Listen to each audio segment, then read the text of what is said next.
inspired thing. Yeah, we have, but we haven't changed anti-meridium yet. Now, Captain Cook. This is not a news story, but it's now attracting attention outside Gisborne. In fact, it's attracting attention in countries where they know the name Captain Cook.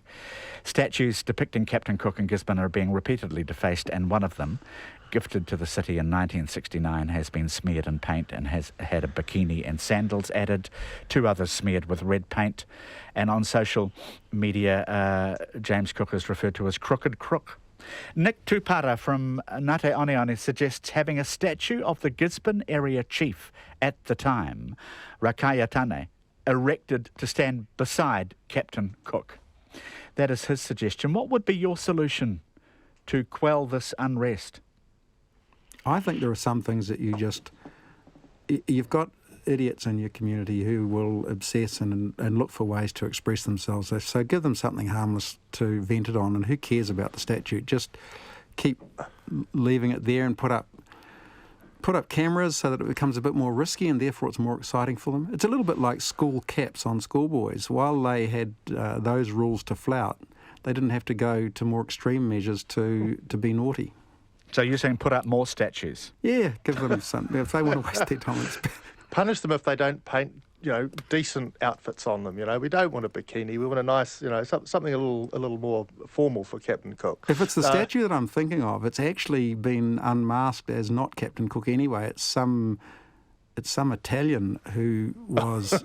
It was a statue that the maker of the Gisborne statue copied in Italy, including the face.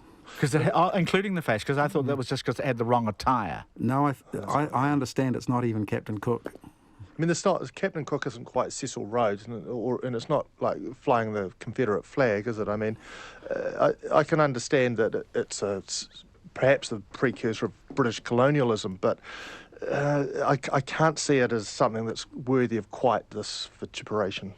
All right.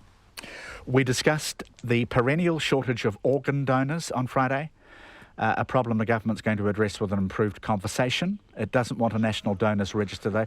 Amidst the reaction from listeners, this email, we have the wrong conversation going on. The question should be, are you willing to receive an organ if it is required to save your life or the life of a loved one? If so, you should be required to register as an organ donor.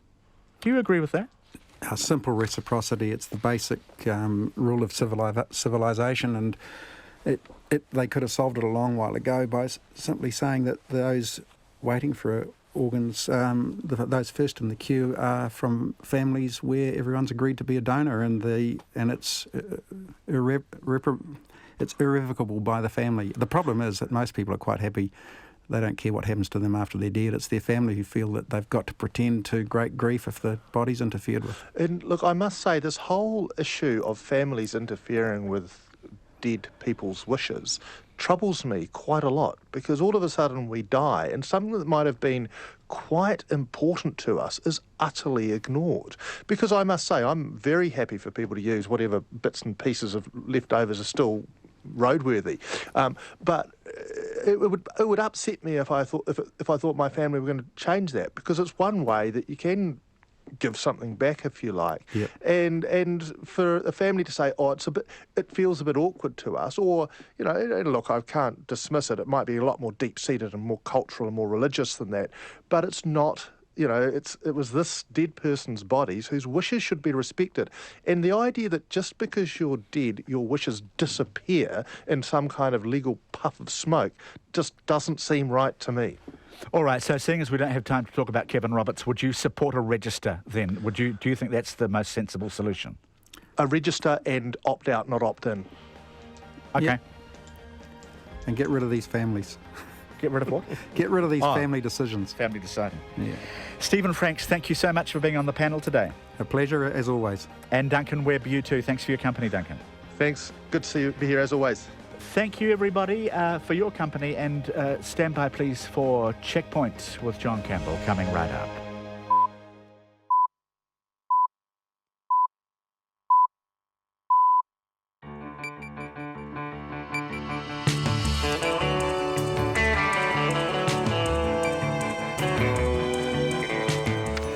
Kia ora everyone, I'm John Campbell on behalf of our excellent team. Haere mai, welcome to Checkpoint on RNZ National. Tau te maira, e hoa mai, he kōrero kei te haere, he kaupapa kei te karawhiua. Tonight, the latest on the shooting in Christchurch. We will go there live. Auckland Council finds it has money invested in British American tobacco. Donald Trump and the parents of a decorated American Army captain killed in Iraq. Has he been trumped by the true meaning of sacrifice? As the CTV building in Christchurch is examined, the site as part of a police investigation, the husband of one of those who died asks, when will this end? The Māori Party explains why it's not backing Helen Clark for the UN's top job, life in Australian detention centres, and Wanganui gets a replacement air service, plus Victor Vito's a special guest. All of that and more coming up. But first, the news with Katrina Batten. Kia ora, good evening. The police are searching for a suspected gunman after a shooting in Christchurch which put 2 schools in lockdown this afternoon. The police were called to a house in the suburb of Heihei following reports of a man was shot in the leg. They say a Māori or Pacific Islander in his 20s left the house, and as a precaution, 2 nearby schools, St Bernadette's and Hornby High, were placed in lockdown. Hornby High says it was called by the police after the 3 o'clock bell and kept some students back for about 10 minutes. The police say the man, who was wearing a red and blue checked shirt and jeans, should not be approached. They say the people at the house knew each other and others aren't at risk. The Auckland Council will conduct a full review of its investments after revelations that one of its funds holds shares in sugary drink and tobacco companies. The council says it will also investigate why it ever invested in the fund in the first place. An investigation by RNZ News found one of the 11 funds the council invests in holds shares in Coca-Cola, Hershey's, Starbucks and British American Tobacco. Councillor Chris Darby says that contradicts the council's fight against obesity and smoking and its responsible investment policy. He fears some of the other funds could have similar investments. A man whose wife died in the CTV building collapse in the Christchurch earthquake says she was only 10 days away from moving jobs and out of the office block. The 2-year-long police investigation into the failure of the building in the 2011 earthquake moved back to the site of the tragedy today. Engineers and soil scientists are excavating the ground and examining the buried foundations of the 6-storey collapse building in the search for the clues to its collapse. Man El-Kazi, whose wife Maysoon Abbas worked there as a doctor, was there to see the work taking place today. He says his wife never felt safe in the office block after the first earthquake in September 2010. She felt that this is not the right place, and this is why she was seeking and applied for other jobs, and she was really moving. I mean, it would take her another 10 days, she would have moved. Man El-Kazi says he will not rest until somebody is held accountable for his wife's death. And you can hear more of that interview on Checkpoint with John Campbell. A coalition ranging from the Salvation Army to business groups is urging the Auckland Council to pass the development blueprint, the Unitary Plan. The plan was rewritten by an independent hearings panel and provides for much more housing intensification than previously proposed in a bid to improve affordability. Leroy Beckett of the lobby group Generation Zero helped form the coalition and says while the risk of the council rejecting crucial parts of the plan is low, it's still there. I think it would be ludicrous if they didn't pass it, but anyone who was in those February meetings will know that there is a real risk this council, with an election so close, will try to pull something. Leroy Beckett of Generation Zero. The council votes next month on the plan. The police in Papua New Guinea are reportedly dealing with a hostage situation in one of the country's main tourist towns.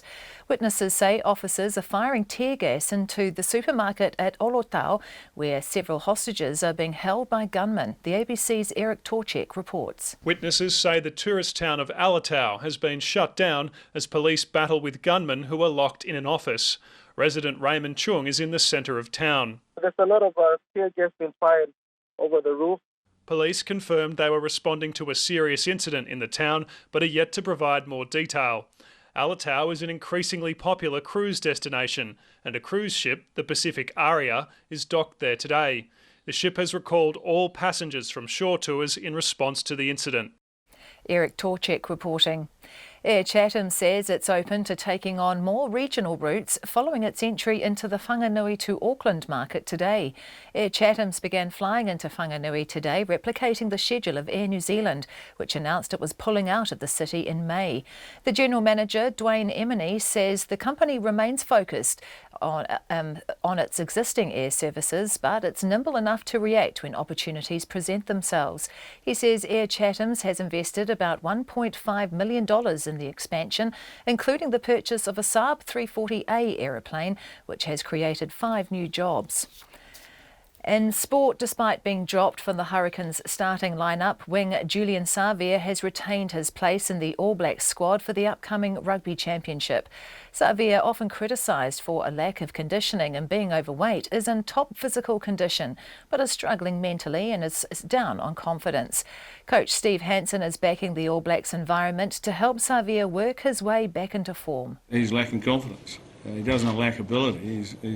When he's right, he's the best player in the world in his position. So it'd be foolish to throw him on the scrap heap. And in our environment, we're confident that we'll get him there when we need to, and when we do, we'll get the rewards for it.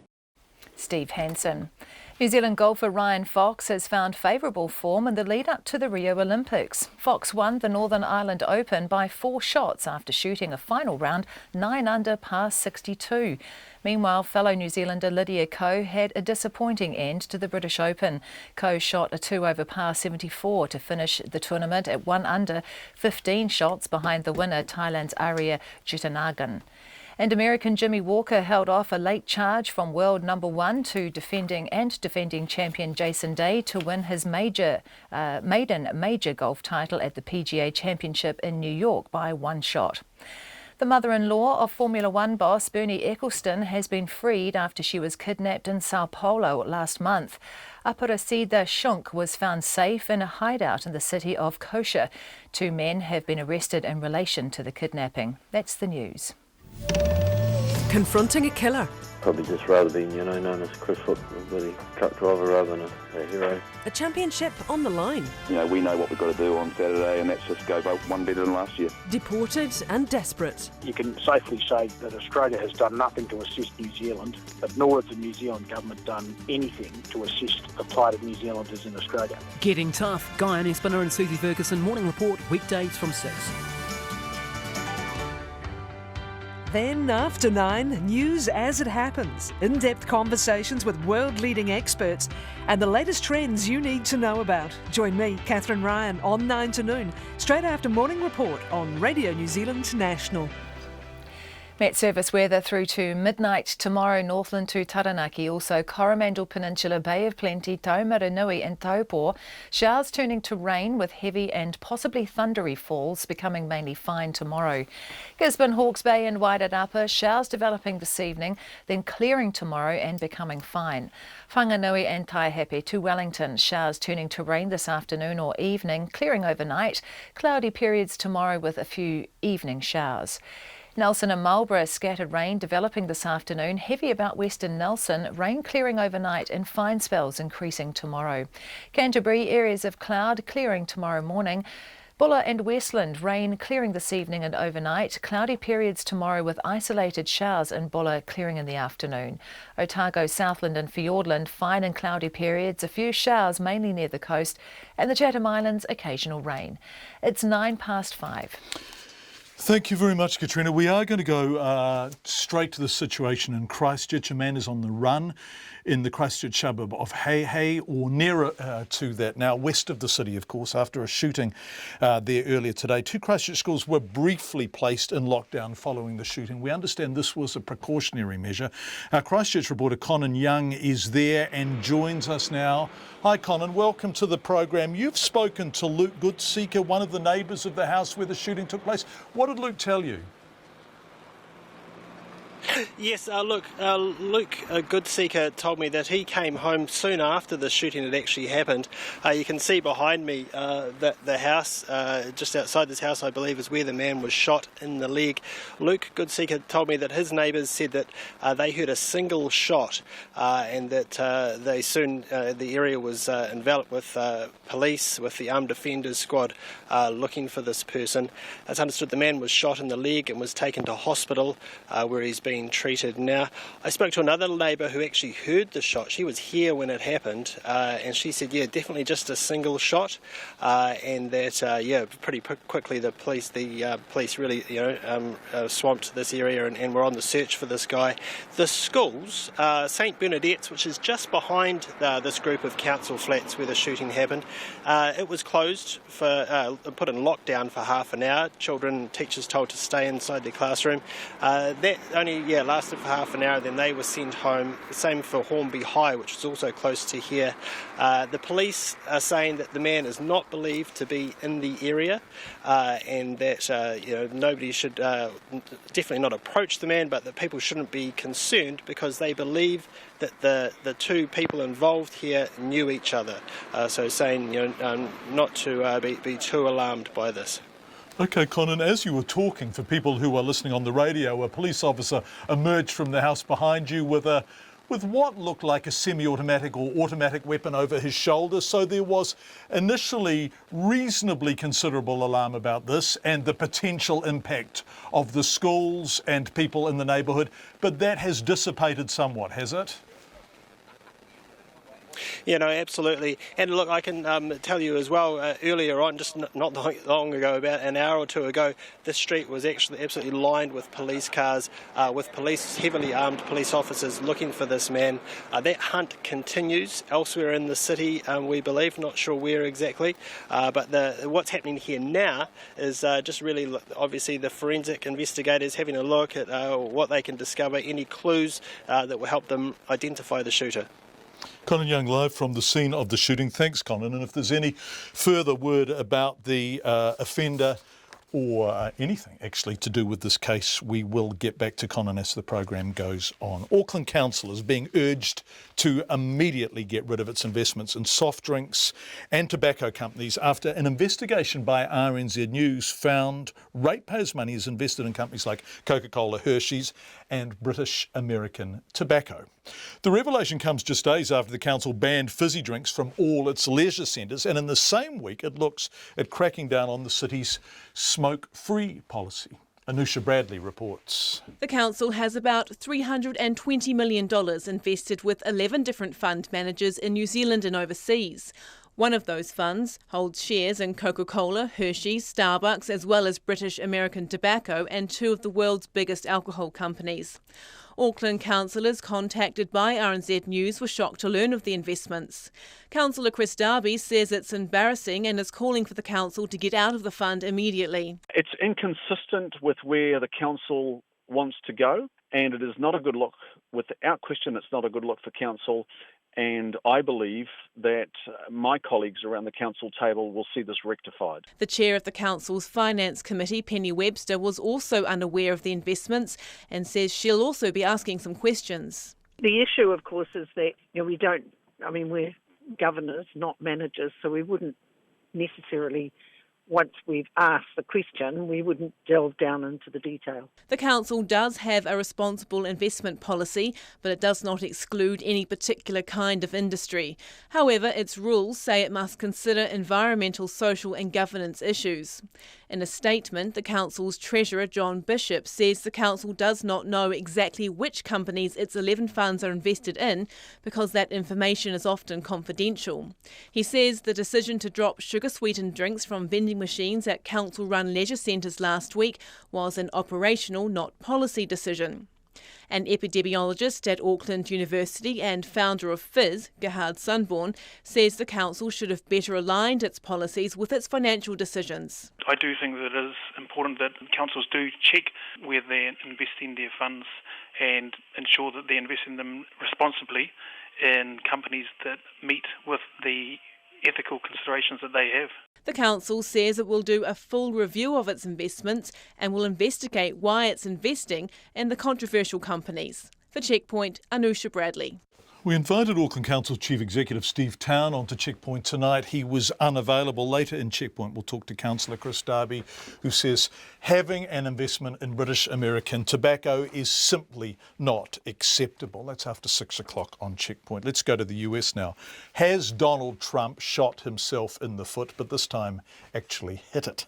A war of words between Mr. Trump and a Muslim couple whose son died fighting in Iraq has become an unexpected and potentially pivotal flashpoint in the Republican presidential candidate's campaign. Kazir Khan, the father of a decorated war hero, an army captain, delivered an emotional speech at last week's Democratic Party convention attacking Mr. Trump and his anti-Muslim policies. Mr. Trump hit back with racially charged comments, which have some in his own party once again putting their heads in their hands. The BBC's David Willis has the story. From a grieving family came a speech which stole the show. Kazir and Ghazala's son, Captain Humayun Khan, was killed by a suicide bomber in Iraq. If it was up to Donald Trump, he never would have been in America. Donald Trump consistently smears the character of Muslims. You have sacrificed nothing and no one. Starting right now. Trump took to the airwaves, saying his sacrifices have been different. I think I made a lot of sacrifices. I work very, very hard. I've created thousands and thousands of jobs, tens of thousands of jobs. He then turned his attention to Mrs. Khan, who'd stood silently at her husband's side throughout his address. Was she forbidden from speaking by her faith? She was standing there. She had nothing to say. Maybe she wasn't allowed to have anything to say. You tell me. Mr. Trump's main rival, Hillary Clinton, said such rhetoric was beyond comprehension. Mrs. Khan, for her part, said she stayed silent because she's still overwhelmed with grief. I am very, upset when I heard that. I didn't say anything because I was in the pain. If you are in the pain, you fight or you don't say anything. I am not a fighter. I can't fight. Mr. Trump has since sought to temper his remarks, calling her son a hero and seeking to refocus debate on the so-called Islamic terrorists who cost Humayun Khan his life. But it is not in his nature to back down. Indeed, after last week's convention, which put Hillary Clinton firmly ahead in the polls, Mr. Trump has vowed the gloves will now come off. Nothing, it seems, is off limits in his unorthodox campaign for president. It's the BBC's David Willis. Meanwhile, top Republican figures, Speaker Paul Ryan and Senate Majority Leader Mitch McConnell, have condemned Mr. Trump's remarks in separate statements, although they did not mention their presidential candidate by name. Paul Ryan said, "Many Muslim Americans have served valiantly in our military and made the ultimate sacrifice. Captain Khan was one such brave example. His sacrifice and that of his parents should always be honoured." That was Paul Ryan, of course, the Speaker. The time on Checkpoint is 18 minutes past 5. 5 years and 5 months after the earthquake that killed 185 people in Christchurch, police are continuing their criminal inquiry into the collapse of the CTV building, in which 115 people died. That almost 2/3 of the people who died that day were in one building has already been examined by a Royal Commission of Inquiry. It found incompetence and experience, design deficiencies that had been identified then somehow ignored, irregular council inspections, non-compliance, and much more. A police investigation was launched in September 2014, and now, almost 2 years after that, engineers have begun work on the site to examine the building's foundations. As this work goes on, the families of those killed wait for resolution. Among them, Dr. Man Al-Kaizi, whose wife Masoon Abbas was a doctor working in the building. He went down to the site to talk to us earlier today. Well, to start with, I'm actually now standing exactly where Masoon's car was parked, in exactly the same place. So it's really very, of course, emotional for me. Yeah. But anyways, after 5.5 years, it looks to me it's just another really tactics for delaying the investigation. We know everything about what went wrong with this building 4 years ago, exactly on the 17th of August 2012, the Royal Commission concluded its investigation, and I wrote like probably 20 pages summarizing what went wrong, that the building was code non-compliant, that there are more than 10 design deficiencies, and it turns out the engineer was inexperienced, and that there is a fake engineer. And with all that, we had to wait for more than 4 years to finally arrive at digging the site. And what I'm fighting now is to make sure that something like this will not happen again, and that we learn lessons, and the only way to ensure that is to hold somebody accountable, so that we send the message to all engineers that this is not acceptable. Man, what would you like to say to the people who are delaying, obfuscating, prevaricating, throwing up legal barriers, pushing back some kind of resolution? What would you like to say to them? Think about the 115 people who died there. Don't just think about yourself. One of those people, of course, was Maysoon, your wife, a doctor, much loved in her practice there, and she didn't like that building at all, did she? In fact, she explicitly communicated concerns about it after the September earthquake. She simply didn't think it was structurally sound. Exactly. Every day when we sit having dinner, she told me about the building and how she is not comfortable about the building. There are many things that we're not really ready for a clinic, for example, in a building, plus all the shaking, and she felt that this is not the right place, and this is why she was seeking and applied for other jobs, and she was really moving. I mean, it would take her another 10 days, she would have moved. And Man, the terrible truth is that she was right. Exactly. This is probably why I kept fighting after 5.5 years. And I tell you this, if it takes another 10 years, I will still fight until justice is done. That is Dr. Mana Al-Kazi, whose wife Maysoon Abbas was a doctor working in the CTV building and killed when it collapsed.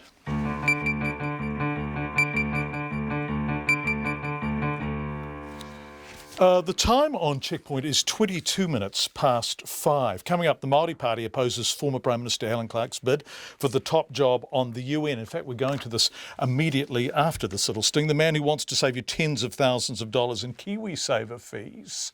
He says it's because it's the right thing to do. He will be our guest. Sam Stubbs, former CEO of Tower Investments, and a skydiver successfully jumps from a plane without a parachute, landing in a net in the California desert. We would love to hear from you in any way. You should choose to contact us. You can text 2101. Of course, you can email checkpoint@radionz.co.nz, or you can contact us via Twitter and Facebook. Right. The Māori Party is asking for an apology from former Prime Minister Helen Clark and made clear its opposition to her bid for the top job at the UN. The bad blood runs deep between the Māori Party and Helen Clark, rooted in historical grievances relating to foreshore and seabed, tuihoi and Indigenous rights. Party co-leader Marama Fox says while they do not support Miss Clark, an apology to Māori would prove she's learnt from her mistakes. The Labour Party leader Andrew Little disagrees with the Māori Party's stance. Really disappointing. Helen Clark, is widely known internationally, representative of New Zealand. This is a great opportunity for a New Zealander to take one of the prime roles in international and diplomatic affairs, the Secretary Generalship of the UN. Every New Zealander should be behind that, and I think it, frankly stinks that the Māori Party say they're not going to support it. In terms of the foreshore and seabed, I know certainly when I was party president of the Labour Party, I expressed the party's regret that that situation had happened. We should never deny anybody the right to put their legal rights in court and have them tested. Likewise on the Tūhoe raids, Annette King as Police Minister, she's apologised for that, and to the extent that the Minister is ever responsible for what uniformed police officers do. And I think we can look back on that and we are big enough to say, yep, those things were bad, they shouldn't have happened. This is an opportunity, however, when it comes to the UN and the Secretary-Generalship, for New Zealand to have the leading role, the prestigious role. And Helen Clark, Prime Minister of New Zealand for 9 years, someone who's made a huge contribution to New Zealand, that ought to be recognised.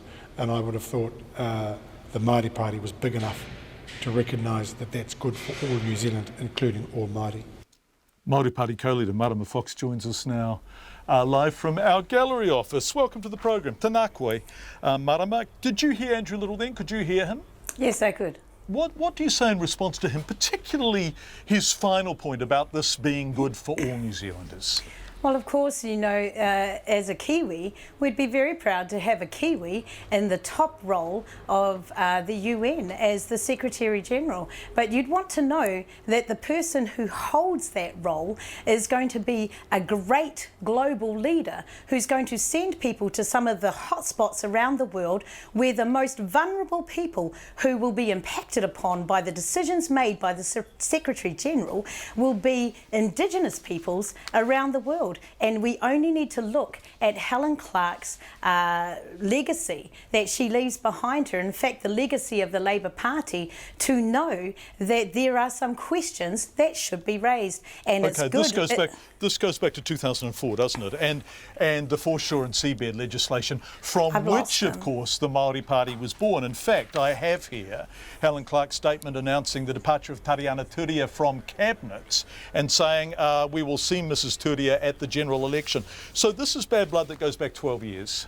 Well, I think it's not just the bad blood that goes back between the Māori Party and the Labour Party, or Helen Clark as the leader at that time, but here are some fundamental things. The Labour Party refused to sign the Declaration for the Rights of Indigenous Peoples, which is a part of the UN agenda. The Labour Party in its time saw the Tūhoe raids, and of which, yes, Annette King has apologised, but we've never heard an admission of apology or mistake by the Labour leader of the time. And of course also there is the Foreshore and Seabed Amendment, which took the rights of Māori away to go to court, to have their day in court and have that heard. Now Andrew Little has apologised. I would think in the very least somebody who is seeking the top role of the UN would also have the foresight and the ability to look back at those past mistakes, acknowledge them and move on. And I think until she does that, how can we be supportive of that role? I'm looking at Tariana Turia speaking in the first reading of the Foreshore and Seabed Bill in May 2004, in the House of course, a Foreshore and Seabed package written in the interests of Middle New Zealand. We will not be relegated to second-class citizens in our own land. In other words, do you feel still betrayed by that? Of course you do. It's totally self-evident from what you're saying. But do you think that's emblematic of the kind of pragmatism that Helen Clark brings to politics?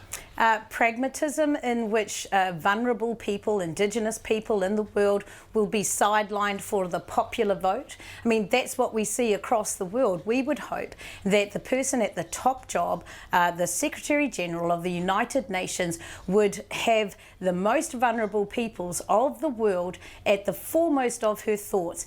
Should Helen Clark take upon her the learnings from the mistakes that she's made in the past, then she should do well in that role. Should she be able to learn from the time that she's had in the UN, then she should do well in that role. But an indication that she has accepted that there were mistakes made during her time at the helm of the Labour Party would be an apology. Can I come in there? Least. If you get that indication, if you get that apology, would the Māori Party come out and say, right, thank you, we back you?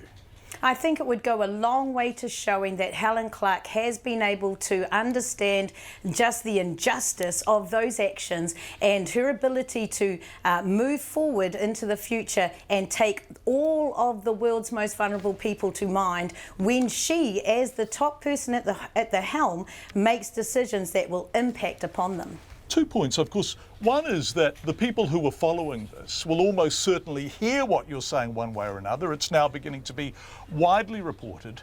Are you prepared to be blamed for the impact of this on Helen Clark's campaign? I mean, is that something you've discussed? Have you discussed it, for example, with the government who you are in a form of coalition with? John Campbell and the National Party are backing Helen Clark? As is their right, but we also have the right to be the independent voice, and we strongly want to make sure that if Helen Clark takes up that role, she understands the rights of Indigenous peoples, of which she did not sign up to that declaration when she was in the position to do so. Let me just say, John. Well, let me just say that should Helen Clark learn from those things, we would see a change in her disposition. We would see the olive branch being held out toward Māori and Indigenous peoples in this country. We've not seen that in her entire time there, yet she uses Waiata Māori and Māori people to support her bid. Now, it's not me that brought this up. Tina Ngata, who we support, went to the United Nations and made a submission and brought this to the attention of the United Nations. We have merely supported her stance, but we are willing to stand on our integrity, and I think Helen Clark should be willing to stand on her legacy and her role or her ability as the Prime Minister of the time to lead this country and therefore lead the world. She should acknowledge those things as she moves forward. Marama Fox, co-leader of the Māori Party, joining us live from our gallery office in Parliament. Thank you very much indeed for your time this morning. This evening. We'd love your feedback on that. Text 2101 or email checkpoint@radionz.co.nz. What do you think of that position, particularly remembering back to 2004 and the birth of the Māori Party? Katrina is just setting herself up, getting the microphone on to do the headlines. So, very quickly while that happens, let's go to a person with a braver disposition than me, a daredevil skydiver who successfully jumped from a plane without a parachute, landing in a large net in the California desert. Seems like a very strange thing to do. This report in from Reuters. High above the California desert, skydiver Luke Akins steps out of a plane with no parachute. The 42-year-old daredevil became the first person to jump from 25,000 feet and land in a net. The net, set up in Simi Valley just west of LA, measured 100 by 100 feet and was about 200 feet off the ground. Akins was free-falling for about 2 minutes before he flipped over onto his back and hit the net. After he was lowered to the ground, he hugged his wife, Monica. I mean, I'm almost levitating. It's incredible that this thing that just happened, I mean, the words I want to say I can't even get out of my mouth. It was all these guys, everybody who made this thing happen. Stride Gum wrapping me up, helping me do this. It is awesome. The jump is a personal best for Akins and a world record for the highest jump without a parachute or wingsuit.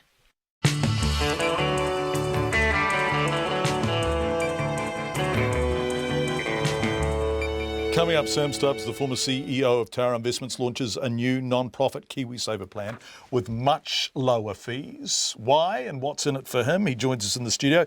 Does sexism exist in the advertising industry? Well, it's a level playing field according to Kevin Roberts. We asked around. Nona is here with business news, the latest on Fonterra. But first, Katrina Batten with the RNZ headlines. The police are searching for a suspected gunman after a shooting in Christchurch that put 2 schools in lockdown this afternoon. The police were called to a house in the suburb of Hei following reports a man was shot in the leg. They say a Māori or Pacific Islander in his 20s left the house and as a precaution, 2 nearby schools, St Bernadette's and Hornby High, were placed in lockdown. The police say the man, who was wearing a red and blue checked shirt and jeans, should not be approached. A man whose wife died in the CTV building collapse in the Christchurch earthquake says she was only 10 days away from moving jobs and out of the office block. Engineers and soil scientists today began excavating the ground and examining the buried foundations of the 6-storey building in the search for clues to its collapse. Man Al-Kazi told Checkpoint his doctor wife Maysoon Abbas never felt safe in the office block after the first quake in September 2010. The Auckland Council will conduct a full review of its investments after revelations that one of its funds holds shares in sugary drink and tobacco companies. The council says it will also investigate why it ever invested in the fund in the first place.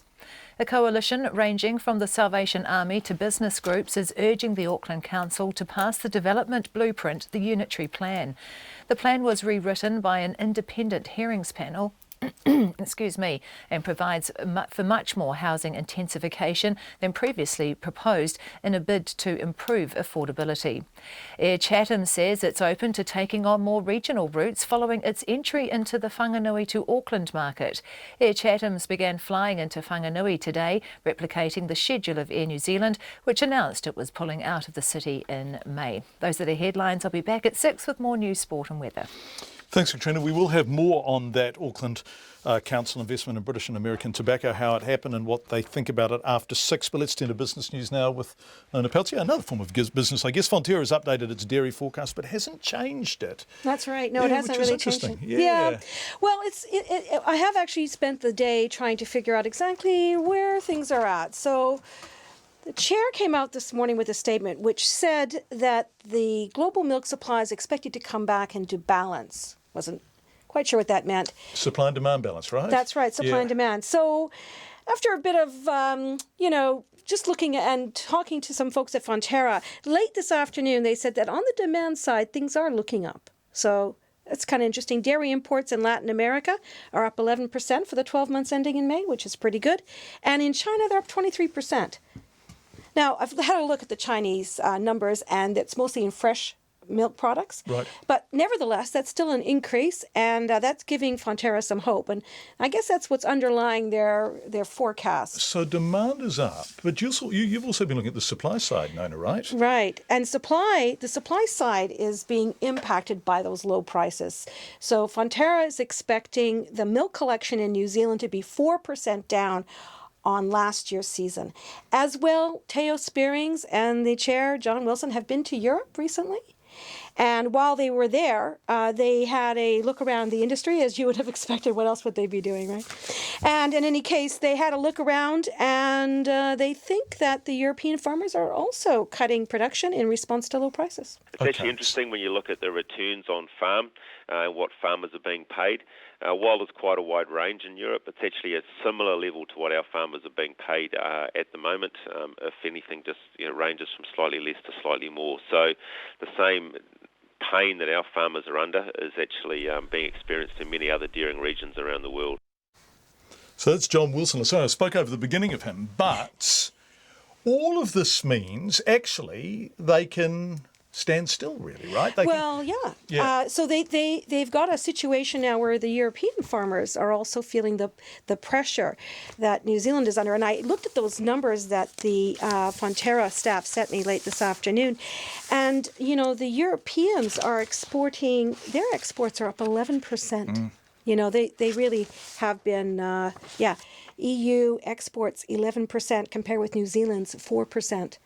So, yeah, the increases there are mostly coming on the European side. So we're going to see some changes there. Meanwhile, we've hit this bottom, $4.25. Fonterra is sticking with that price, which is great news for the dairy farmers, which means they can budget. And there's a potential there for the dividend to increase because Fonterra's got on top of their debt, they've got on top of their costs, and they're looking at getting better prices on those spot markets where they can really extract some additional value. And they've got on top of their debts and their costs because this is seasonal, right? And you pay out less in winter because there's less milk being collected. Yeah, so not bad news for the dairy farmers. Okay. I mean, it's not great news, but it could have been different. Okay. And how did that translate into the markets, you might wonder? Yeah. Yes, well, Fonterra's share price closed up 10 cents to $5.79, and that's really, we see that reflected in the overall index.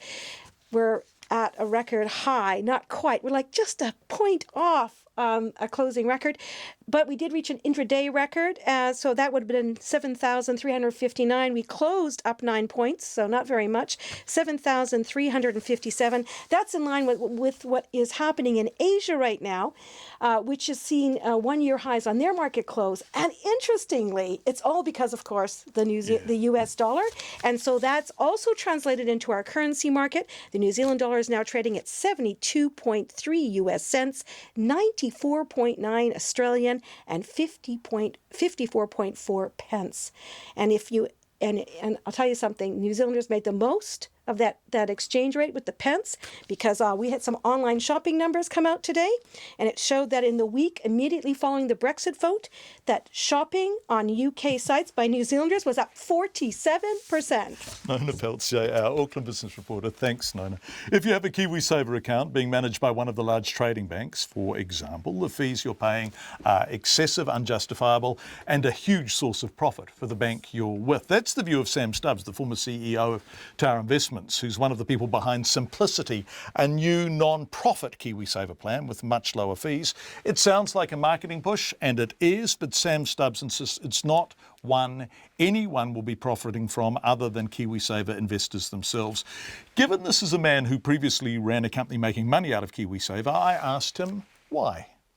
Because it's the right thing to do, and it's the biggest opportunity that the group of us have found to give something back to New Zealand. When you say it's the right thing to do, I remember, of course, that you were the CEO of Tower, Sure. and Tower was driven by profits, by margins. Yep. And so have you had some kind of road to Damascus experience? Sort of in a way, I guess. Look, first of all, is back when I was looking after the money at Tower, KiwiSaver was quite a small business, and the fees that the industry were charging, which is always a percentage of what you save, weren't massive in dollar figures, and you had, computer systems to pay for and sunk costs and so on.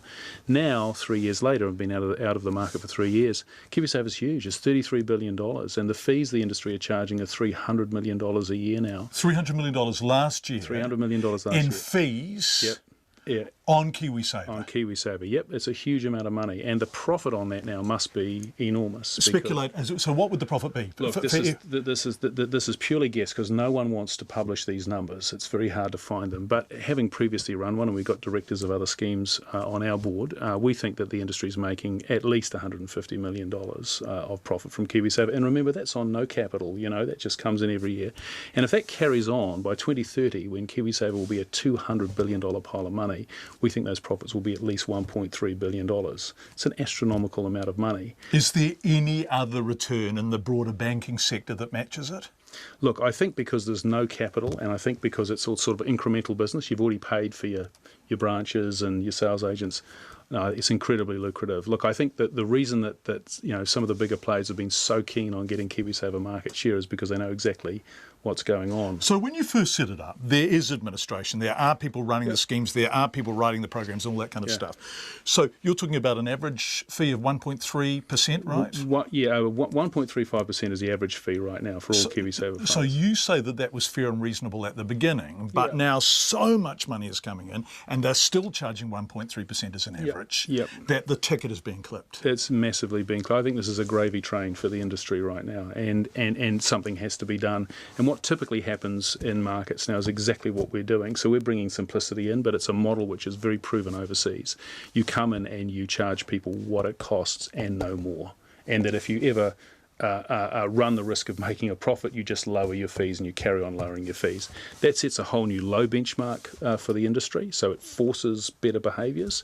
But it also, obviously for the people within the scheme, that they can feel very comfortable that they're only ever being charged what it costs. So if people transfer to Simplicity, are you saying that banks will respond by lowering fees? I have no idea what they will do. What I know we will do is we will charge only what it costs, and what that is actually half the average cost right now. So what do you think it costs to run this well, fee? we know to the scheme? Yeah, we know it costs about half that 1.35. So we're charging 0.6% all up, and it will continue to go down as we get the benefits of scale. So the more money that comes in, the lower your fees will... Absolutely. We are completely committed to continually lowering our fees and charging only what it costs. Are you getting paid to do this? No, I'm Why not?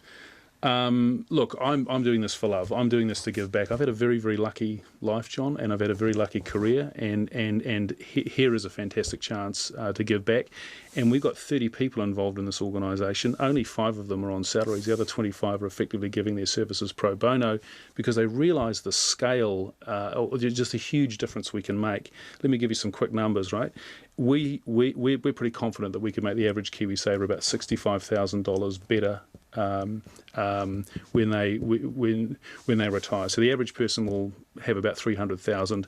With these lower fees and the compounding effect of that, remember it stays in your account, it earns money, we think we'll make the average person about $65,000 richer. Now imagine if we did that for 100,000. Sorry, forgive me. So instead of 300,000, they'll have 365,000. Yeah, something like that. And and tell me who that person is. They're starting KiwiSaver at what age? They're starting at 20. They're saving for 45 years. They're on the average salary their entire lives, and they're making the minimum contributions. The minimum contribution. The minimum contributions. And if simply from moving to the kind of fee structures that trading banks, for example, have, to the fee structure that you're implementing, they will make an extra 65 grand. It is effectively a 20% pay rise when they retire. Now, in Australia, we know this works because in Australia, the equivalent number is $250,000. Fees really matter. So the Aussies are charging more than the Kiwis? Well, the average Aussie has a much higher contribution rate, so they'll be giving about, in a few years, they'll be giving 12% as a minimum contribution. So, of course, if you're charging a fee on that 12%, it compounds. You know, it really starts to matter. So, in Australia, there's been plenty of research to show that the single biggest thing you can do to increase your household income is to go into a low-fee superannuation product, because the numbers are just so huge. So, think about that 65,000. Imagine if we got 100,000 members. And that's only between 3 and 4% market share. That's $6.5 billion that would have otherwise gone by and large to Australia and by and large to the banks in terms of profits back into the pockets of Kiwis. And at that fee level, we can still afford to give 15% of our management revenue to charity, which we're going to do. And those charities will be focused on financial education, financial literacy, what Kiwis need to know about money. Because the interesting thing about that is, money's not hard, John. Money's not complex. The basic things you need to know about money are very simple. And if people just understood that, and if there was just some really basic education, and they made some really sensible decisions like this, going into a low-fee product, they'd be a lot better off. That was Sam Stubbs from Simplicity. The woman whose elderly mother starved to death in her own waste has told the court she did the best job she could in caring for the elderly woman. Cindy Taylor is accused of the manslaughter of her 76-year-old mother, Ina Dung, at her Mangarewa home in January of last year. Ms Taylor's friends and flatmates face charges of failing to get Ms Dung help, despite knowing she was in danger. Our Auckland court reporter Edward Gay filed this report from the High Court. Cindy Taylor's giving evidence in her own defence and has told the court that her relationship with her mother broke down, but she tried to patch things up. She said her mother's condition deteriorated after her father left her and her brother died. Under cross-examination from the Crown Prosecutor Natalie Walker, she was asked about a fight witnessed by a neighbour in which Cindy Taylor was seen pulling her mother's hair. You were frustrated because she was an elderly woman who became withdrawn and couldn't care properly for herself. You weren't there to see what I did for my mum. I did a lot for my mother. You've got no right to say to me that I didn't look after her. I did the best I can in the given situation. I wanted to show my mum that I could do something for her. Miss Dung was found with open sores, 14 broken ribs, a broken breastbone and weighing just 29 kilograms when she died. Cindy Taylor's also been questioned about telling the court her mother had bulimia. That evidence contradicts Miss Dung's doctor of 29 years, who's told the court he saw no signs of an eating disorder. You heard Luana telling the ambulance officers, your mother is anorexic, she's got bulimia, she's refused medical care, she won't see a GP, and that this was the story that the three of you were going to stick with to make it look as if you weren't in any way responsible for your mother's death. It's not a story that we've made up. It's not a story. Miss Walker told Cindy Taylor the courts heard from medical professionals, police officers, ambulance officers and a funeral director's assistant who visited their house shortly after Miss Dung's death. They described urine, they described decomposition, they described defecation, they described ammonia, they described a musty smell, they described a stale smell. No one described bile. Can you help us with that? Bile. Bile from vomit, of the type you referred to in your earlier statements. Why would they not have smelt bile if your mother had been vomiting? Are you trying to imply that on that night before she died she was vomiting? Is that what you're trying to imply? You tell us when she had bulimia. The week leading up to her passing, she was not consuming any foods or liquids. Cindy Taylor's also accused of misusing her mother and uncle's EFTPOS cards after they died. She's accused of withdrawing over $36,000. Miss Walker's taken her through her bank records, which show she was getting a job seeker's benefit despite being in full-time employment. When asked if she knew she was dishonestly taking a benefit she was not entitled to, she replied no comment and was cautioned by Justice Wiley that she was not obliged to incriminate herself. Mō te hōtaka o te ahi, ko Edward Gay tēnei. Claims that sexism doesn't exist in the advertising industry have riled female ad executives who are calling the comments ludicrous. The chair of Saatchi & Saatchi, New Zealander Kevin Roberts, has been put on leave for saying the gender debate is over and that he doesn't spend any time thinking about it. As Kate Newton reports, that's wrangled with plenty of women in the industry who say things have improved, yes, but there is still a long way to go. Reactions to Kevin Roberts' comments today have ranged from incredulity to outrage. The creative director of Auckland agency Contagion, Bridget Taylor, says her 30-strong agency is unusual in that it employs more women in its creative department than men.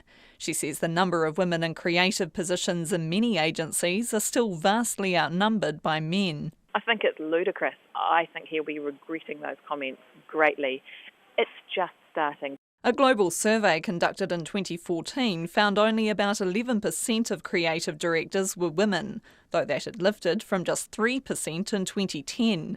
Ms Taylor says women still hold the vast majority of household purchasing power, and the industry should be doing all it can to attract women creatives. I can tell when I look at an ad that's targeted at a woman that a man has made, because so often you just kind of miss the mark. You can miss the mark tonally, you can miss the mark with the content. The director of another Auckland agency, Federation, Sharon Henderson, takes issue with Mr Roberts' comment that women in the industry lack what he called vertical ambition. That's an incredible comment to make because I know of so many women in advertising who are incredibly ambitious and have ultimately found the best way to head off into senior roles is actually to go into other industries. Ms Henderson says Kevin Roberts' comments have ended up being inadvertently helpful in one way. Gender bias, if it's there, it is, in many cases it's actually an unconscious one. And I think one of the great things about Kevin Roberts coming out and saying the things that he has is that it's kind of brought it into the spotlight and it has started the conversation. Brand consultant Kate Smith, who used to work for Saatchi, agrees the issue isn't outright sexism but unconscious bias. She says many women in advertising would have examples of times when they weren't listened to or taken seriously. I personally had a situation when I was not working at Saatchi but very senior in an agency when I was very concerned about the performance of one of my male colleagues. And I talked about this in a senior leadership meeting, and I was essentially passed on the head and told to run away and don't worry about it, it's all fine. And a month later, the client fired us. Very few agencies contacted by RNZ today have been able to provide gender breakdowns of their employees, though most could point to women in senior roles. Agency DDB says it employs 122 people, 60% of them women. The split in its creative department is even, but only one creative director is a woman. Clemenger Group says it set up a diversity panel 18 months ago to redress the lack of women in leadership roles, with a target of women holding 40% of senior roles by 2020. Mō te hōtaka o te ahi, ko Kate Newton tēnei.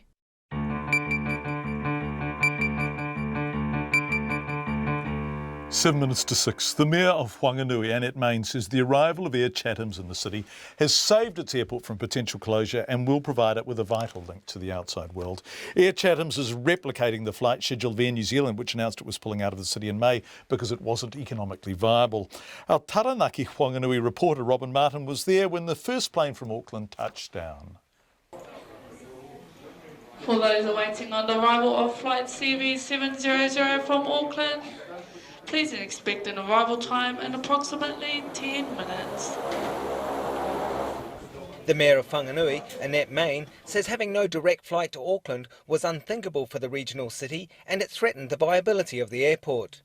She says a reliable link to New Zealand's economic powerhouse is vital for people investing in Whanganui, those considering moving to the city and those already living there. You know, having no air service to Auckland or even losing our airport is absolutely unthinkable for us. And so I'm really pleased that Air Chatham's has made an investment in Whanganui. And if we'd lost that air service to Auckland, we would have lost a huge reputation in Auckland. Ms Main says the airport terminal and control tower have recently been refurbished and a new complex is about to be built for the city's growing flight academy. There's a lot of investment gone into that airport. Without commercial flights going in and out of there is no point in having a whole lot of those facilities. It just becomes another airfield. It won't be an airport, it would be an airfield. Ms Main says about 3,000 people turned up to an open day at the airport, and Whanganui residents and those from the wider region are determined to see Air Chatham succeed. The airline's general manager, Dwayne Emini, says its entry into the Whanganui market is a significant move for the company. Big step because we see Wanganui as a large size city in New Zealand. It's substantial, and also with our investment in the Saab 340 that is also substantial, and it just marks another step in the path for Air Chatham's and our development. The 30-year-old company runs freight and passenger services from the Chathams to Auckland, Wellington and Christchurch, and a regional flight between Whakatane and Auckland. Mr Emini says Air Chatham's focus is on its existing services, but it is nimble enough to react when opportunities present themselves. Never say never. I mean, it's been quite fortuitous in some ways for Air Chatham's with the decisions that Air New Zealand's been making regionally. Obviously, we try and work as closely with Air New Zealand as we can, and we want to continue doing that. And if there are any future routes that come available and we have resources to fulfil those jobs, and would absolutely look at that. Mr Emini says Air Chatham's has invested about $1.5 million, including the purchase of a Saab 340 aeroplane, in its Whanganui operation, which has created about 5 new jobs. Passengers arriving on the flight from Auckland this morning seemed pleased with the service, which included plunger coffee and biscuits. Dr Mick Killen was on his way for a stint as a locum at Whanganui Hospital. Oh, it's fantastic, yeah, it's great, friendly and on time, that's all I need. You know, I finished work on yesterday evening, went home, had to get to work today in Wanganui, and if I had to commute from another city, it just wouldn't be possible, so yeah, essential for me really. Grace Carmichael was in town to relaunch the local branch of Stirling Sports. She says a direct flight makes all the difference. Really important, otherwise you have to commute that extra 40 minutes to get to work. We're here, it's just 10 minutes into town, so it's great. Yeah, we're a bit worried there when they said, Air New Zealand said that they were going to stop their services, but Air Chatham was great. Air Chatham's Saab 340A has a capacity of 32 passengers and will fly into Whanganui 3 times a day during the week and twice a day at weekends. Fares begin at $59 one way. In Whanganui, for Checkpoint, ko Robin Martin Tene. The police say today's rescue of 6 people from the Kahurangi National Park in northwest Nelson is yet another reminder to always check the weather before venturing out into the wilderness. Here's Tracy Neal with the story.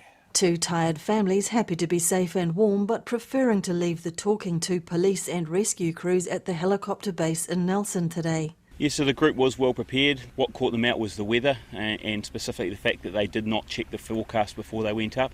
That road was showing as open, but there was a snow warning for the area and they never picked that up. Kahurangi is the country's 2nd largest national park.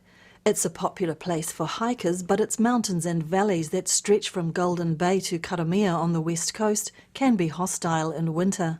Mr York says the group had planned a one-night stay in a hut on Saturday, but became trapped by snow once weather conditions worsened.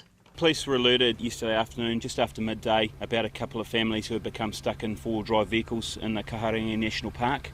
It was in the Cobb Valley Dam area, which is a very high location. They were able to get to an emergency phone that's in the area and to call out for some assistance. One of their vehicles had been stuck in some snow and then into a ditch, and they were unable to get themselves back down again. He says they were found cold but otherwise okay. Mr York says rescuers were mainly concerned about the 4 young children in the group, including 2 3-year-olds and 2 5-year-olds. Medically they were fine, just a little bit cold after their night sheltering in one of the huts up in that area. They had firewood, they were able to look after themselves. They were well equipped, they had all the right safety equipment with them. Mr York says the road to the area in the Cobb Valley is now completely snowed in and impassable. Nelson Marlborough Rescue helicopter crewman Ernie Bryant says the conditions at the time were okay for a helicopter rescue. Bit of wind, cloud on the tops of the hills like you get at this time of year, and snow-covered ground, but nothing outside of our normal parameters. So where did you land? On the road down by the cob huts, not far from the reservoir where the dam end is. They were standing there waiting for us. Mr Bryant says they used a break in the weather this morning to fly in and get them. With the age of the children, they obviously didn't want to leave them there for another night, where it's potentially hard for us to get in because of weather or whatever, and so we decided to pull them out this morning. Mr York says it's a reminder how essential it is to check weather forecasts before setting out into backcountry areas or the bush. Yeah, police would really like today to get the message out to everyone who's using the backcountry, and especially for driving. It's winter. We can expect snow in the high country, and you must check the weather before you go and make sure you're well equipped. Mr York also says at this time of year conditions change rapidly and people can quickly find themselves in trouble. For Checkpoint, Koa Tracy Neal, Tēnei. 15 seconds before 6 o'clock, really strong feedback coming in on Marama Fox and the Māori Party's decision not to back Helen Clark. The majority of it saying, hey Māori Party, get over it, she's worth backing. But strong support for the Māori Party too. Thank you.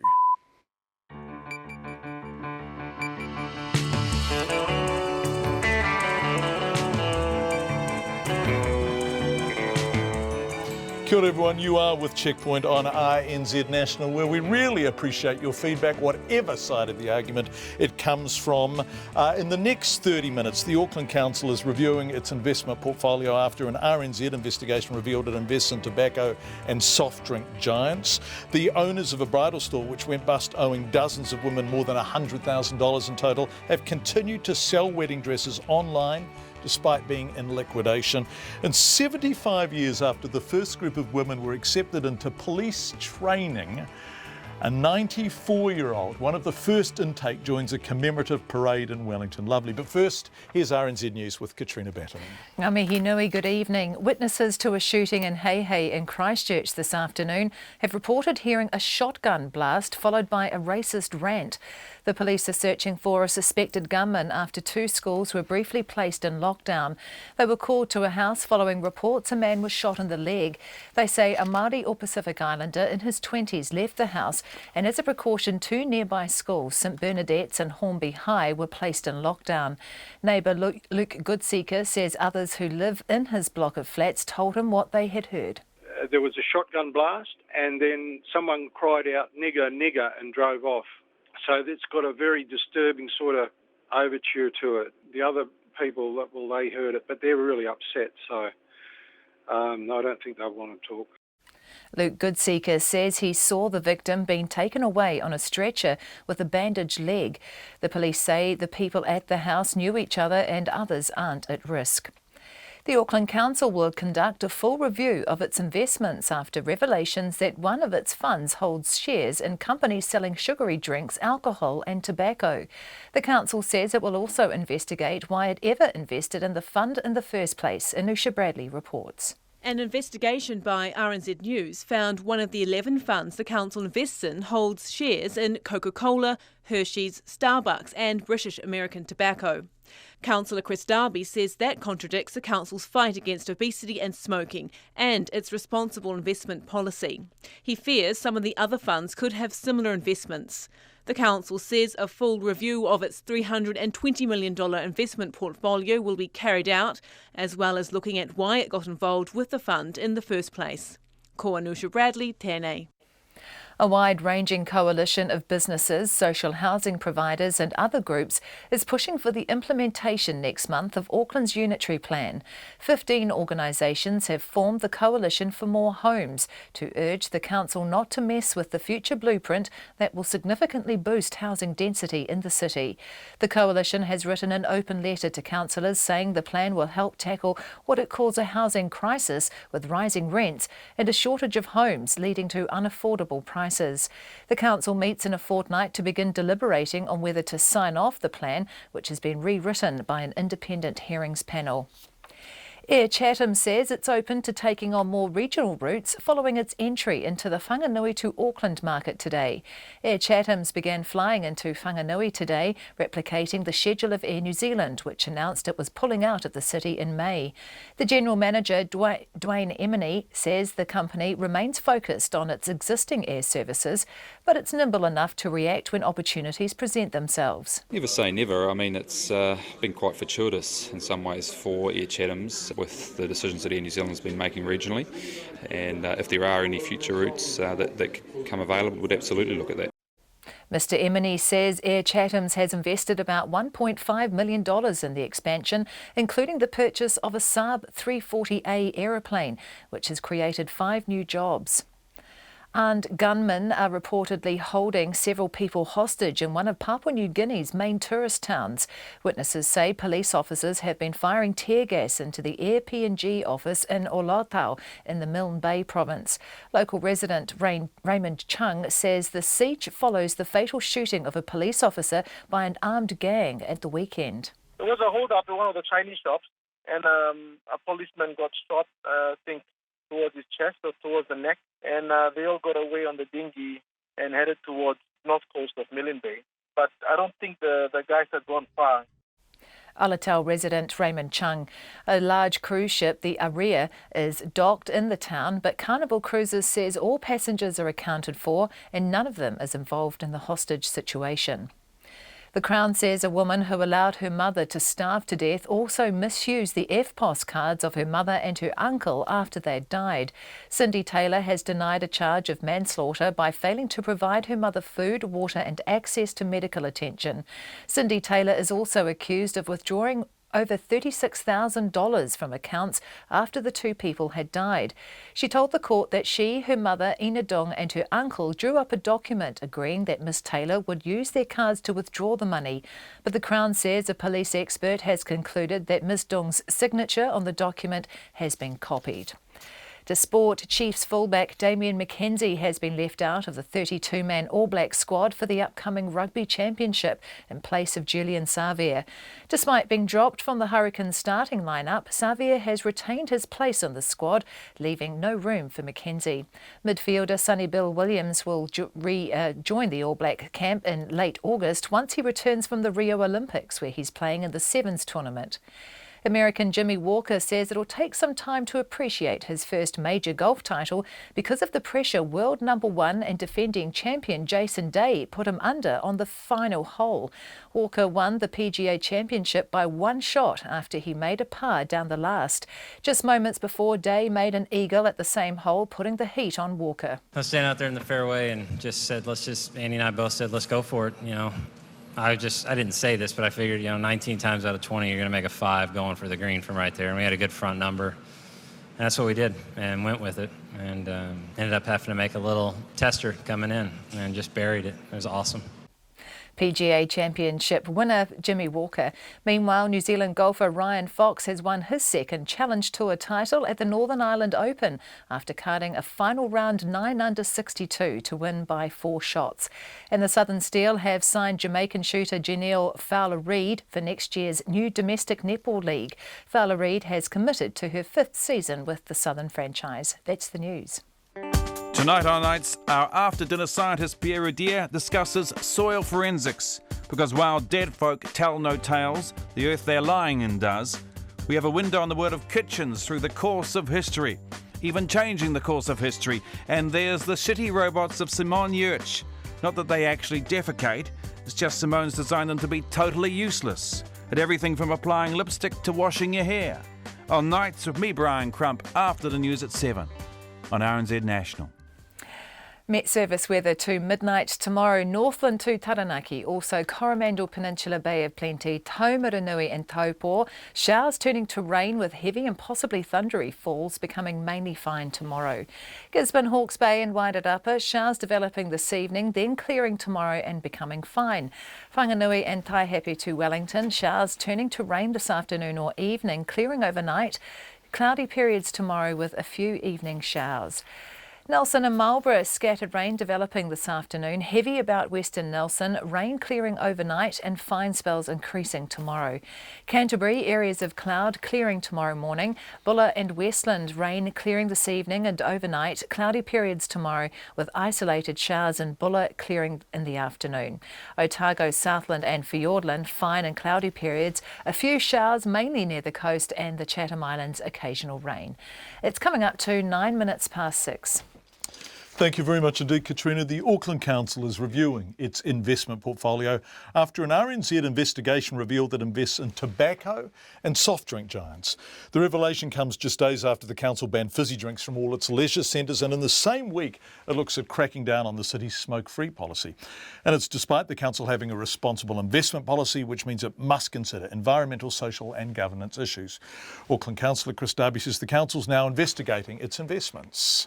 Well, we've discovered through Radio New Zealand investigations and some follow-up that I've been doing, we have discovered that we have an investment in a fund called the Janus Global Research Growth Fund, and that fund is one of 11 funds that we're invested in. We have some $320 million in bonds and cash and equities invested there. It's called our Rainy Day Fund. Just one of those funds has, in a summary list, has identified indirect investments in Coca-Cola, Hershey's, but the real worrying one is British American Tobacco. Right, so the council is indirectly a shareholder in British American Tobacco. Correct. And this is at a time when the council is actually reviewing the smoke-free policy? Yes, that's correct. And I've finally got that work coming up this Thursday at committee, where we'll be reviewing the smoke-free policy. It's a body of work that I've been working alongside the Cancer Society and the Smoke-Free Coalition. So delighted to get that up. But it's red faces at the council with this revelation coming up at the same time. But look, it's timely. I didn't know about it. My colleagues didn't know about these investments. I'm sure some must have within the organisation, and it should have been revealed a lot earlier. It's entirely possible that no one knew about this, though, isn't it? You say that Janus indirectly invests in British American Tobacco. How do you indirectly invest in British American Tobacco? Well, you nominate a fund manager, and the fund manager places the money in funds which might be invested in 20 to 50, even 100 different hedge shares. The way this one's come out, Janus actually publishes a summary list of those shares. Many of the other funds that will be invested in don't publish those summary lists. And this one is one that's been revealed. My feeling is if the others were as transparent, if the other fund managers were as transparent in their summary lists, it is highly likely to find Auckland Council invested in other similar stocks and shares. Right, tobacco companies, for example. I guess the issue is, did someone know and turn a blind eye, or did no one have a clue that your money was going to a tobacco company? Well, we have a responsible investment policy in place at the entity whose job it is. They are tasked, they are a council-controlled organisation, Auckland Council Investments Limited. They are specifically tasked to invest that money. That is their role. They have a governance group and a management group. Now, it's only taken a quick desktop analysis by RNZ to discover that British American Tobacco is one of the investments. I would expect those in governance and management at that entity to have identified that particular investment well in advance. I mean, that should have been revealed by them much, much earlier and sold down. Okay, so you want the shareholding in British American Tobacco, albeit through this Janus organisation, sold down. And I guess you're also saying we need to scrutinise where else council money is being invested. What other shares we own, for example? Exactly. Last week, you're talking about smoke-free policy review. This week, last week, we we made a press release here at Auckland Council, very delighted that we were taking all the sugary drinks out of our leisure centres. And the next step will be taking it out of some of our cafeterias and all the other places where council operates. Now, that is a good move, but to also have investments in Coca-Cola at the same time to be doing nothing about that, for me, that doesn't stack up. Auckland Councillor Chris Darby speaking to us a short time ago. A detainee at the Villawood Detention Centre says locking up New Zealanders for breaching their visa conditions is expensive and supports a system which was designed to catch terrorists. New Zealanders are now the biggest group being held in Australian detention centres, making up 12% of the 1,500 detainees. The government says the figures have remained relatively static in the past year, and more information is being shared between authorities in New Zealand and Australia. What's going on here? Catherine Hutton has a look at it. At the end of 2014, the Australian government changed the law, allowing it to cancel a person's visa if they committed a crime and were jailed for 12 months or more. That's what happened to Valula Langai, who after being jailed for 2 years for fraud, is now being held at the Villawood Detention Centre. He says New Zealanders have been caught up in a law that was originally intended to catch terrorists. The government has stopped the boats and they need people to now occupy these detention centres for major corporations, to make sure that they keep running. I think the law was brought in for terrorists or terrorism, and we've been caught up in that net. His 23 years in Australia and strong family ties have counted for little, and he's spent the last 11 months fighting deportation. Official figures show about half those who are detained spend a year or less at a centre, but another quarter have been held for more than 2 years. He questions the cost of the Australian policy. They're spending all this money on immigration or detention, and yet schools and hospitals, are screaming out for funding, you know what I mean? We got given parole, all of us got given parole, and why wouldn't they let us do our parole at home, with our families, we're still monitored. Why do we have to be stuck in a detention centre? The brother of a New Zealander who was sent home from Australia to Palmerston North says returning to New Zealand was crushing. Bruce Haskell came back in December with a suspected brain tumour after being refused medical treatment in the detention centres. Darren says his brother was given 24 hours to decide if he should return to New Zealand, where he knew virtually no one. He rang me and said, "What did I think?" And I said, "I think they should be dealing with your health there, but if they're saying you've got 24 hours to make a decision, you've got so many things going on, brother. Just let's sort your health out so we keep you alive and then get you back to your family." Within 3 months, he was dead. He came back a broken man. Labour's corrections spokesperson Kelvin Davis wants to know why New Zealanders need to be put in detention when they could be living in the community with their families, whilst their visa situation is being looked at. He says Australia is attempting to purify its population by detaining people it doesn't want. Australia is just trying to clean the place out of people they don't want. And they're doing it by throwing people in detention centres. Many of them haven't actually been in prison or being charged. Now, I got a phone call last week from a woman in Australia whose son hasn't been charged. He's in a detention centre. I think he's on Christmas Island now, and yet he hasn't been found guilty of anything. A spokesperson for the Foreign Minister, Murray McCulley, says the number of New Zealanders held in detention has remained relatively static over the past year.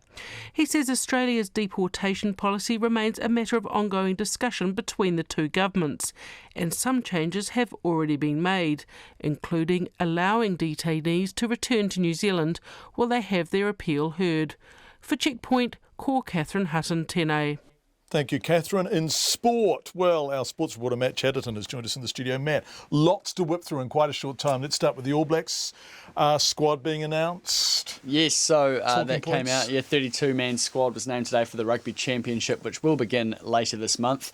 I guess big talking point, Sonny Bill Williams is back in the team. He will join them on the 27th of August, immediately once he returns from the Rio Games, where he is playing for the New Zealand Sevens men's team, trying to win gold for the first time in Olympics history. And we've also got Julian Savia, he will be in the team. Damien McKenzie has missed out of the outside backs in place of Savia, who hasn't really been playing that well lately, but Coach Steve Hansen is backing Savia to come right, I guess, in this tournament. I thought it was fascinating to hear Hansen earlier tonight saying, we'll get him into the culture and we'll get his confidence back. So there's nothing wrong with his work rate, there's nothing wrong with his fitness, he's just lacking confidence. That mental, yeah, factor. okay. Yep. Let's look forward to the Super 15 final. The Lions, having dispatched the Highlanders and the Crusaders in consecutive weeks, but at home are travelling to Wellington to take on the Canes. It's very interesting. The Lions have been playing some excellent rugby this year, very similar to what I suppose you see here in New Zealand. They love to run with the ball. They back themselves, which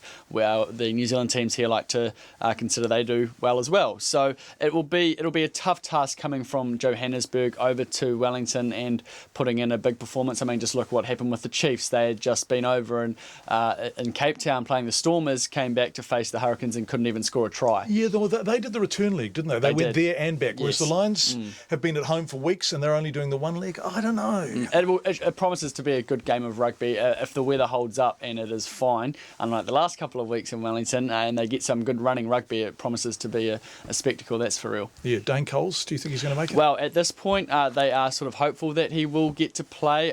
He improved over the weekend. He obviously didn't improve enough to be able to play in the semi-final, which the Canes obviously won. But he has got a whole week now, I guess, to recuperate. And they did say, even last week, that he would wear a rib protector if need be. So, I mean, he's the sort of man who will want to be playing in that final, and I imagine he'll do everything in his power to get there. And the wonderfully named Ricky Talley has stepped up, hasn't he? Yes. Can we go to golf very quickly in about sort of less than a minute? Sorry, Matt. But Ryan Fox, I mean, it's wonderful that he won, but the thing for me is he fired a 9 under par, right? Yes, 62 on his on the last round. Equaled the course record at the Northern Ireland Open on the Challenge Tour, which is the second tier European Tour sort of tournaments. And he shot a 9 under and bit the field by 4 shots in the end. So quite a comprehensive performance considering he's going right into the Rio Olympics this week. So good to see he's finding form heading into that. Jimmy Walker from America won the PGA Championship today as well. First time winning a major. He beat the defending champion and world number 1, Jason Day, by a shot. So congratulations to Jimmy, I guess. And also Lydia Ko finished in about a tie for 40th at the Women's British Open, which is another major on the women's tour. Aria Jutanagan won that by 15 shots over Ko, so she had a blinder. Yeah. Matt Chatterton, thank you. Our sports reporter, Matt Chatterton. Tomorrow night, Victor Vito will be our special guest. It's 75 years today since the first group of women were accepted into police training in New Zealand at Wellington's Newtown depot. To mark the occasion, a commemorative parade was held in central Wellington. Emile Donovan was there.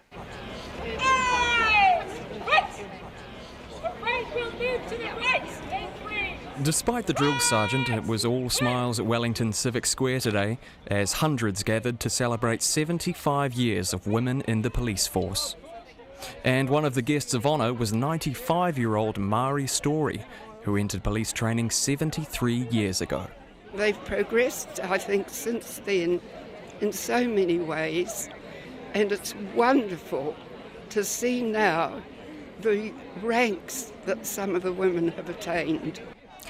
One of the women Mrs. Story might be talking about is Superintendent Sandra Manderson, the highest-ranked woman in the force who's been with the police for over 35 years and who is New Zealand's first female superintendent. Ms. Manderson says she's proud of her achievements and paid tribute to some of her more unsung colleagues. There's a lot of fantastic women in the New Zealand Police, really highly qualified, very capable. There's just so many all over the country. We represent society, they're capable, they're experienced, they're qualified. We've got to recognise them, we've got to recognise them more. The parade at times resembled a carnival, with officers roaming the city streets on horseback, a convoy of vintage police cars and classic uniforms on display. There were reminders of how far the police have come. Well, we wore plain clothes. Uniforms didn't come until about 1952. But also that there's a long way to go. There still aren't many women in the force, only 1 in every 5 sworn officers, and the Police Minister, Judith Collins, says the police has a responsibility to keep moving in the right direction. Well, I think it happens by saying these are the different roles in police, these are the opportunities, and also, by the way, you're going to be treated the same or fairly in terms of your gender like everyone else is, and you're not going to be overlooked just because you're a woman. Appropriately, the parade moved from Civic Square, down Lambton Quay, to Parliament's forecourt, another place where, until recently, Ms Collins says not enough women were getting a fair shot. Mari Story had her reservations when starting out at the police force. We were titled Temporary Constable so-and-so Women's Division. I think the temporary indicated that there was some thought we may not remain in existence. At the moment, about a third of the total police staff are women, and the Police Commissioner Mike Bush says he wants an equal number of men and women in the force. For Checkpoint, ko Emile Donovan Tene. The owners of a bridal store which went bust owing dozens of women more than $100,000 in total have continued to sell wedding dresses online despite being in liquidation. Primrose and Finch directors Kerry and Matthew Smith went into voluntary liquidation last week, owing at least 59 brides more than $100,000 for dresses they'd paid deposits on and sometimes more but not received. Their former Parnell landlord Sarah Lilly told me the couple had continued to sell dresses on a wedding dress website despite owing her tens of thousands of dollars in unpaid rent. They did a runner from our shop in Parnell, and it's obviously left us out of pocket with quite a lot of money, to be honest, and we're at the point where we have to obviously recoup some of those costs, and obviously we were going after them down the legal track, but obviously when we heard they'd done a runner, well, we can't really go after them anymore, so all those lawyers' fees and everything. So quite a bit, but I think it's just been quite a stressful time, and I guess as much as we've probably lost way more than these brides, I probably feel more for the brides than myself, because that is one of the biggest days of your life. It's one of the happiest days of your life. And to have that stress is just so unneeded. And to hear now from brides who've said to me, they were asking for money and I paid my full balance and the dress wasn't even ordered. So this has gone beyond someone struggling. Hold on, Sarah, can I cut in there? So, because the inference was the dress, so there'd been the original kind of measurings and so that these were progress payments. Yeah. But actually, in terms of the dress themselves, it's your belief that in many cases there was no progress, there was no dress. I honestly believe that, and I believe that. I understand how hard it is in business, and don't get me wrong, I understand that sometimes people struggle and they get into situations and they freak out.